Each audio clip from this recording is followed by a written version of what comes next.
అరుణోదయ కాలపు శుభములు కలుగునుగాక. నేటి శుభవచనము: మేము సేవించుచున్న దేవుడు మండుచున్న వేడిమిగల ఈ అగ్నిగుండములో నుండి మమ్మను తప్పించి రక్షించుటకు సమర్థుడు. దానియేలు గ్రంథము 3వ అధ్యాయము 17వ వచనము.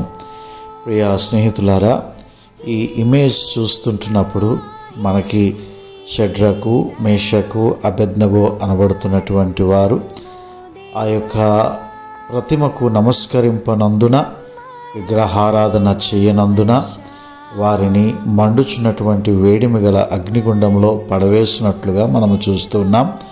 పడవేయగానే ఇదిగో సర్వశక్తిమంతుడైనటువంటి దేవుడు వారి తల వెంట్రుకలు సైతము కాలిపోకుండా వారికి కాపుదల, భద్రత ఇచ్చి వారితో కలిసి సంచారము చేసినట్లుగా పరిశుద్ధ గ్రంథంలో మనము చూడగలము.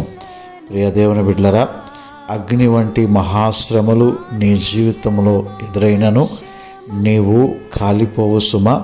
ఎందుకంటే దేవుడు తన నీతి అను దక్షిణ హస్తముతో నిన్ను ఆదుకుంటూ ఉన్నాడు. అయ్యో, ఎంతకాలం ఈ శ్రమలు భరించలేకపోతున్నానే అని నీవు అనుకుంటున్నావేమో. నీవు ఎంతవరకు సహించగలవో అంతవరకు మాత్రమే ప్రభువు శ్రమలకు అనుమతిస్తాడు. ఆ పైన ఆయన పైనుండి దిగి వచ్చి నీకు తోడుగా, సహాయకుడిగా ఉండి నీకు హాని ఏమీ కలగకుండా దేవుడు నిన్ను కాపుదల కాయిచి ఉన్నాడు.